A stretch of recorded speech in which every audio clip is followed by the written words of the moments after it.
For a long time, if you went to the library in Wilmington, North Carolina, there was one thing you weren't allowed to research. We were refused. We were rejected by the librarian. When I asked about or inquired about 1898, they wanted to know why. I was told that, yes, they had something, but they kept it under lock and key. The story of Wilmington in 1898 still isn't widely known. What happened here on what's now just this empty patch of grass would radically change racial politics in North Carolina. This is the story of an American election, but also of something we don't usually find in American history: the violent overthrow of a democratically elected government.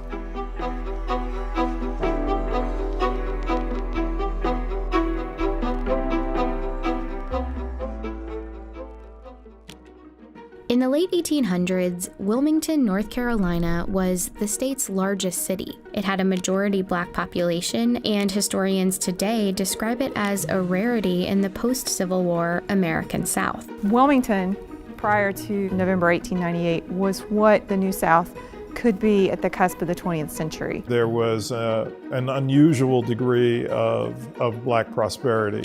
In Wilmington, there were successful Black entrepreneurs, doctors, teachers, but also Black elected officials. And for a time, that was true throughout the state.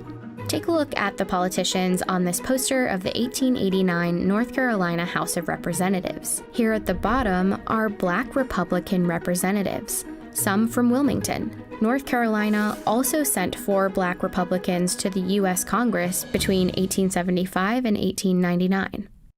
The Democratic and Republican parties of 1898 in many ways occupied opposite parts of the political spectrum than they do today. Most African Americans were voting for the Republican Party, and the Democratic Party was white voters almost exclusively. White supremacy was the central focus of the platform for the Democratic Party.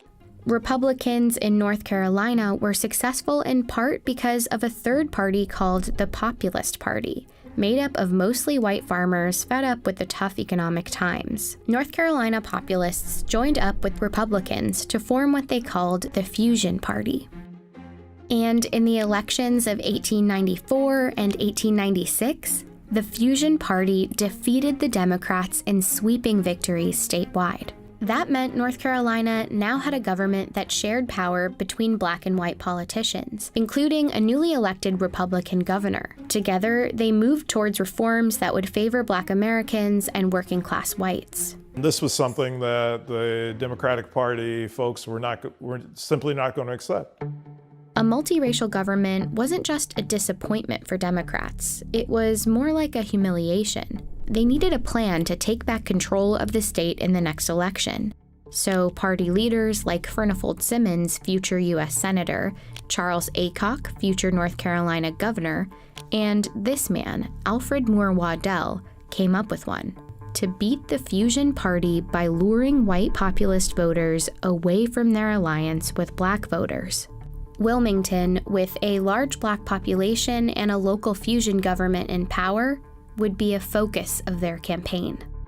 The State Democratic Party Handbook for 1898 laid out their goal: consolidate the white vote by stoking white anger and resentment. It said, "This is a white man's country, and white men must control and govern it." Their most effective tool was the media. One of North Carolina's biggest newspapers was a Democratic Party mouthpiece. It ran racist political cartoons throughout 1898. Not everybody was literate in 1898, but to see a political cartoon of the type that ran, you may not be able to read it, but you know exactly what it means. Many of the cartoons were centered on the threat of Negro rule, even though the fusion government was mostly white. They also played up another fear. Black men threatening white women became a theme. White men need to do all that they can to protect white womanhood. This was all part of North Carolina Democratic strategy, but it echoed the national racist rhetoric of the time. In one speech that Democrats printed in a Wilmington paper, a prominent Georgia writer named Rebecca Felton said, "If it takes lynching a Black man a day to protect white womanhood, I say lynch." Her speech prompted a Wilmington black man named Alex Manly, owner of the Black-run Daily Record newspaper, to respond with a column. He made a simple observation that, at the time, was shocking. That white women who had liaisons with black men did so voluntarily and enthusiastically. Manly wrote, "Every Negro lynched is called a big burly black brute, when in fact many were sufficiently attractive for white girls to fall in love with them." Manly pretty much said, in a nutshell, sometimes white women choose to be with black men.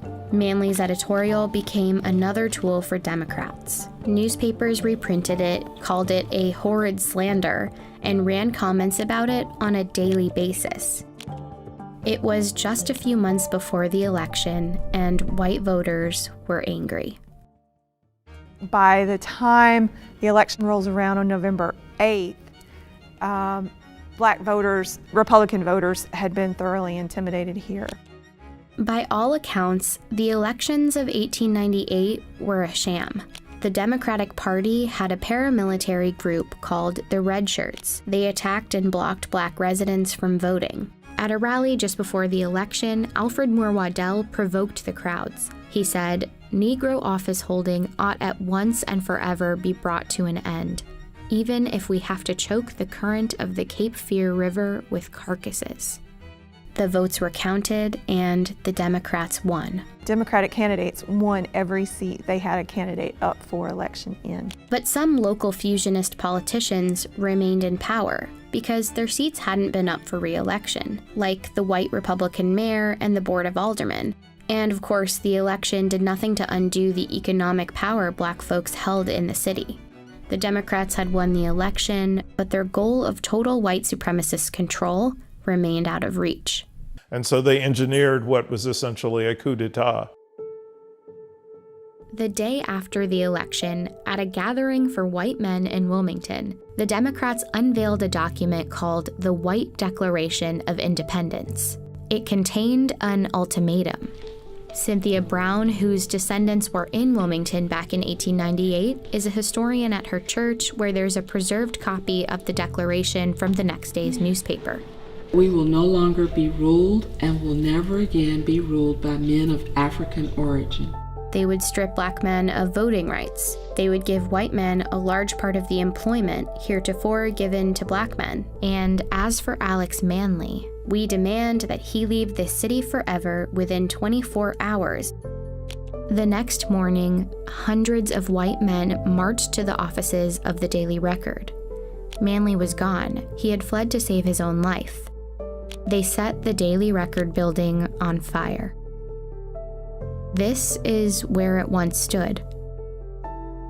Once the white leadership destroyed Alex Manly's printing press, they destroyed one way in which the African American community in Wilmington could organize itself and keep itself informed. At City Hall, the mayor and Board of Aldermen were forced out. There's 200 armed men in City Hall at the time. They didn't do it of their own free will. And as they resigned, a new member selected by the Democratic Party was voted into office.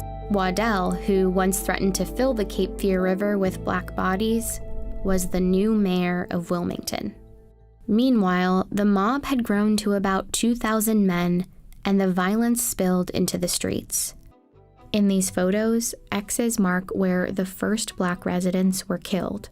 The stories are that they were dumped into the river, and there are varying stories about how many people were killed. I see 40 to 60 clearly as fatalities as a result of the violence, but I think it was higher.